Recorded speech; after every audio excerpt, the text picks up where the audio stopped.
Hello friends, welcome to study for success. Current affairs के इस quick revision series का इस 7th एपिसोड है। जैसा कि आपको पता है कि हम करंट अफेयर्स और जनरल स्टडीज़ से रिलेटेड टॉपिक पे वीडियोस क्रिएट करते हैं। प्रतिदिन करंट अफेयर्स की एक वीडियो हमारे इस चैनल पर पब्लिश होती है और जनरल स्टडीज़ से रिलेटेड कुछ महत्वपूर्ण टॉपिक पे हम वीकली बेसिस पे भी वीडियोस क्रिएट करते हैं। अगर आप हमारे चैनल से जुड़ना चाहते हैं तो हमारे चैनल को सब्सक्राइब करें और बेल आइकन को प्रेस करें लेटेस्ट वीडियो की अपडेट के लिए। चलिए आज हम शुरू करते हैं करंट अफेयर्स के अपना ये 7th एपिसोड का पहला क्वेश्चन। अमेरिका द्वारा जापान पर लिटिल बॉय नामक परमाणु बम गिरने की 75वीं वर्षगांठ कब मनाई गई? ऑप्शन सबके सामने है, जिसका सही ऑप्शन है बी, 6 अगस्त 2020। काफ़ी प्रचलित घटना है। हिरोशिमा और नागासाकी जापान पर गिराया गया, पहले दिन हिरोशिमा पर, फिर दूसरे दिन नागासाकी पे। 6 अगस्त 2020 को अमेरिकी वायुसेना द्वारा जापान के हिरोशिमा शहर पर परमाणु बम आक्रमण की 75वीं वर्षगांठ मनाई गई। 6 अगस्त 1945 की सुबह अमेरिकी वायुसेना द्वारा जापान के हिरोशिमा शहर पर परमाणु बम गिराए गए थे। इस परमाणु बम के हिरोशिमा शहर में गिराने की वजह से 1.5 लाख से अधिक सामान्य नागरिक मारे गए थे तथा 20,000 से अधिक सैनिकों ने भी अपनी जानें गंवाई थी। इस विस्फोट के महज 6 दिन बाद ही जापान ने आत्मसमर्पण कर दिया और फिर द्वितीय विश्व युद्ध का अंत हो गया था। अगले प्रश्न की तरफ चलते हैं। स्मार्ट इंडिया हैकथॉन 2020 का आयोजन कहाँ किया गया था? Noida institute of engineering technology NIT Uttar Pradesh, जो कि ग्रेटर नोएडा में स्थित है। स्मार्ट इंडिया हैकथॉन SIH 2020 का आयोजन मानव संसाधन विकास मंत्रालय और अखिल भारतीय शिक्षा परिषद द्वारा संयुक्त रूप से 1 से 3 अगस्त 2020 के बीच आयोजित किया गया था। इस प्रतियोगिता का आयोजन Noida institute of engineering technology NIT Uttar Pradesh greater Noida में स्थित है। यह 36 घंटे की नॉन स्टॉप डिजिटल उत्पाद निर्माण पर आधारित एक राष्ट्रीय स्तर की प्रतियोगिता थी। Defence institute of advance technology DIAT ने इस प्रतियोगिता में प्रथम पुरस्कार जीता। यह रक्षा अनुसंधान एवं विकास विभाग DRDO के अंतर्गत एक स्वायत्त संस्था है। चलते हैं अगले प्रश्न की तरफ कि केंद्र सरकार द्वारा जारी की गई कोरोना इमरजेंसी पैकेज की दूसरी किस्त में कितनी राशि आवंटित की गई है? 1,000 करोड़ रुपए, 600 करोड़, 2,100 करोड़ या 890 करोड़? जिसका सही जवाब है 890.32 करोड़। ऑप्शंस अच्छे से याद रखिएगा कि 890.32 करोड़ जो कि इमरजेंसी पैकेज के लिए, कोरोना इमरजेंसी पैकेज के लिए दूसरी किस्त में यह राशि आवंटित की गई। इस पैकेज के तहत केंद्र सरकार ने 890.32 करोड़ की राशि का आवंटन किया है। यह राशि देश के 22 राज्यों एवं केंद्र शासित प्रदेशों में दी जाएगी। पैकेज की पहली किस्त अप्रैल माह में देश के सभी राज्यों एवं केंद्र शासित प्रदेश को दी गई थी। इसके तहत कुल 3,000 करोड़ रुपए की राशि आवंटित की गई थी। सरकार द्वारा जारी की गई दूसरी किस्त की राशि का इस्तेमाल तमाम राज्यों एवं केंद्र शासित प्रदेशों द्वारा RNA extension kit, testing kit, Truenat, CBNAT machine द्वारा सार्वजनिक स्वास्थ्य के बुनियादी ढांचे को मजबूत करने हेतु किया जाएगा। केंद्र सरकार द्वारा, अगला प्रश्न, केंद्र सरकार द्वारा PM किसान सम्मान निधि योजना की शुरुआत किस वर्ष की गई थी? 2019 में इसकी शुरुआत की गई थी। इसका सही ऑप्शन है ऑप्शन C, 2019 में PM किसान सम्मान निधि की योजना की शुरुआत की गई। 1 फरवरी 2019 को केंद्र बजट के दौरान पीयूष गोयल द्वारा इस पहल की घोषणा की गई। सरकार द्वारा उन किसानों के खाते में ये राशि आर्थिक सहायता के रूप में भेजी जाती है जिनके पास 2 हेक्टेयर से कम भूमि है।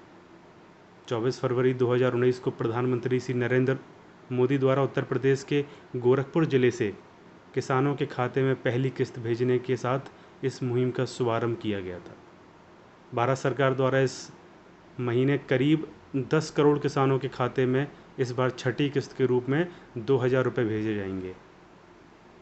पूर्व सरकार ने अप्रैल माह में किसानों के खातों में 5वीं किस्त भेजी थी, जो कि छठी किस्त अब 2000 रुपये की होगी। अगले प्रश्न की तरफ चलते हैं कि हाल ही में किन्हें भारत का नया CAG controller and auditor general of India नियुक्त किया गया? जीसी मुर्मू। जम्मू कश्मीर के पूर्व उपराज्यपाल जीसी मुर्मू को राजीव महेश्वरी की जगह पर नियुक्त किया गया है। पहले जो कंट्रोलर एंड ऑडिटर जनरल थे वो राजीव महेश्वरी थे, उनकी जगह पर जीसी मुर्मू को नियुक्त किया गया है, जो कि जम्मू कश्मीर के पूर्व उपराज्यपाल थे हैं। महार्षि का वर्ष 2017 में कैग नियुक्त किया गया था। हाल ही में जीसी मुर्मू ने जम्मू कश्मीर के उपराज्यपाल के पद से इस्तीफा दिया है। वे जम्मू कश्मीर के केंद्र शासित प्रदेश बनने के बाद वहाँ के उपराज्यपाल बने थे। 60 वर्षीय मुर्मू 1985 बैच के IAS अधिकारी रहे हैं तथा वे गुजरात कैडर के अफसर भी रहे हैं। उपराज्यपाल बनने से पूर्व में वे वित्त विभाग में व्यय विभाग के सचिव भी थे। अगले क्वेश्चन की तरफ चलते हैं कि हाल ही में किस राज्य द्वारा महेंद्र कर्मा तेंदुपत्त संग्राहक सामाजिक सुरक्षा योजना महेंद्र कर्मा तेंदुपत्ता संग्राहक सामाजिक सुरक्षा योजना का शुभारंभ किया गया? छत्तीसगढ़ में ये योजना शुरुआत की गई। महेंद्र कर्मा तेंदुपत्ता संग्राहक सामाजिक सुरक्षा योजना का शुभारंभ छत्तीसगढ़ द्वारा किया गया। इस छत्तीसगढ़ सरकार द्वारा किया गया। छत्तीसगढ़ के मुख्यमंत्री भूपेश बघेल द्वारा इस योजना का शुभारंभ किया गया। 5 अगस्त 2020 को इस योजना की शुरुआत की गई। इस योजना के तहत तेंदुपत्ता संग्रहण कार्य में लगे पंजीकृत संग्राहक परिवार के मुखिया की मृत्यु हो जाने पर 2 लाख की अनुदान सहायता राशि प्रदान की जाएगी। दुर्घटना से विकलांगता की स्थिति में 2 लाख रुपए और आंशिक विकलांगता की स्थिति में 1 लाख अनुदान की राशि प्रदान की जाएगी। अगला प्रश्न कि हाल ही में भारत संयुक्त राष्ट्र विकास साझेदारी निधि में कितनी राशि का योगदान दिया? 15.46 मिलियन डॉलर, 15.46 मिलियन डॉलर की राशि का योगदान दिया भारत संयुक्त राष्ट्र विकास साझेदारी निधि में। आप इसको इस तरीके से समझ सकते हैं कि भारत के साथ संयुक्त राष्ट्र विकास की साझेदारी निधि में जो निधि बनाई जाती है उसके लिए 15.46 मिलियन डॉलर का योगदान दिया है भारत सरकार द्वारा। इस राशि में योगदान दिया गया जो कि दक्षिण सहयोग के संयुक्त राष्ट्र कार्यालय के निदेशक जॉर्गे चेदेक को संयुक्त राष्ट्र में भारत के स्थायी प्रतिनिधि राजदूत TS त्रिमूर्ति द्वारा 1,54,60,000 डॉलर का चेक भेंट किया गया। त्रिमूर्ति ने संयुक्त राष्ट्र स्थित भारत के स्थायी मिशन में शारीरिक दूरी के मानकों का पालन करते हुए यह चेक भेंट दिया। इस दौरान एक छोटे कार्यक्रम का भी आयोजन किया गया था। भेंट की गई पूरी राशि में 60 लाख डॉलर सकल कोष के लिए दिए गए थे, जिसमें कि सभी विकासशील देश एक समान भागीदारी के पात्र होंगे। अगला प्रश्न यह है कि हाल ही में अंतर्राष्ट्रीय क्रिकेट में एक कप्तान के तौर पर सबसे अधिक छक्के लगाने का रिकॉर्ड किस खिलाड़ी ने बनाया? इसका ऑप्शन सही है कि B, Eoin Morgan. Eoin Morgan के नाम ये खिताब दर्ज हुआ है जिन्होंने सबसे अधिक छक्के लगाने का रिकॉर्ड बनाया है। इंग्लैंड के कप्तान इयोन मॉर्गन अंतर्राष्ट्रीय क्रिकेट में सबसे ज़्यादा छक्के लगाने वाले कप्तान बन गए हैं। बतौर कप्तान अंतर्राष्ट्रीय क्रिकेट में उन्होंने 213 छक्के लगाए। इसी के साथ उन्होंने महेंद्र सिंह धोनी के 211 छक्कों का विश्व रिकॉर्ड तोड़ दिया। इससे पूर्व महेंद्र सिंह धोनी ने बतौर कप्तान ऑस्ट्रेलिया के पूर्व कप्तान रिकी पॉन्टिंग 171 छक्कों के पीछे छोड़कर वर्ल्ड रिकॉर्ड अपने नाम किया था। मॉर्गन ने महज 163 मैचों में 213 छक्के जड़ के धोनी के कुल 322 मैचों के 211 छक्कों को पीछे कर दिया। अगला प्रश्न, RBI द्वारा डिजिटल लेन देन को बढ़ावा देने हेतु ऑफलाइन भुगतान प्रक्रिया को कब मंजूरी दी गई? इसका सही ऑप्शन है बी, 6 अगस्त 2020 को यह मंजूरी दी गई, जिससे कि ऑफलाइन भुगतान प्रक्रिया को मंजूरी पूरी तरह दी गई। RBI द्वारा दी गई कि डिजिटल लेन देन को बढ़ावा दिया जाएगा और ऑफलाइन भुगतान प्रक्रिया को मंजूरी दी गई। भारतीय रिजर्व बैंक द्वारा यह फैसला डिजिटल लेन देन को बढ़ावा देने हेतु इस प्रस्ताव को मंजूरी दी गई कि 6 अगस्त 2020 को आरबीआई ने ऑफलाइन पेमेंट भुगतान को मंजूरी दी। आरबीआई की मुद्रा समिति बैठक 2020 में यह फैसला भी लिया गया कि 4 अगस्त 2020 को संचालित हुई थी, जो कि डिजिटल लेन देन को बढ़ावा देना सहित बैठक में कई अन्य मुद्दों पर अहम फैसले भी लिए गए। इस योजना का प्रथम मकसद उन तमाम जगहों पर डिजिटल ट्रांजैक्शन को प्रोत्साहन करना है जहां इंटरनेट कनेक्टिविटी की कमी है। अगला प्रश्न है कि बीमा नियामक IRDA insurance regulatory development authority द्वारा ऑनलाइन बीमा पॉलिसी पर ग्राहकों को कितने दिनों के लिए फ्री लुकअप पीरियड सुविधा प्रदान की गई? इसका सही जवाब है 30 दिन।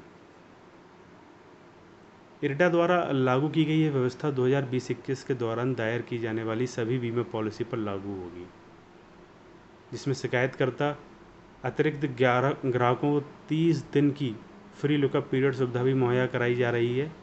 फ्री लुक पीरियड के दौरान ग्राहकों को पॉलिसी देखने के लिए 30 दिन का समय मिलेगा, जो कि अभी तक 15 दिन का समय था।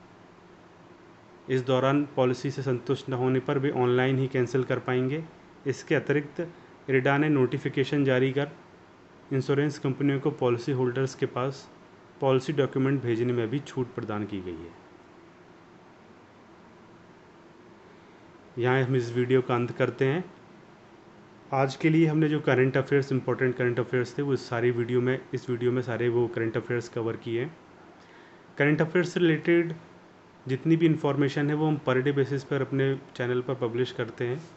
हमें फॉलो करने के लिए आप चैनल को सब्सक्राइब करें, बेल आइकन को ज़रूर प्रेस करें लेटेस्ट नोटिफिकेशन के लिए। Thank you so much.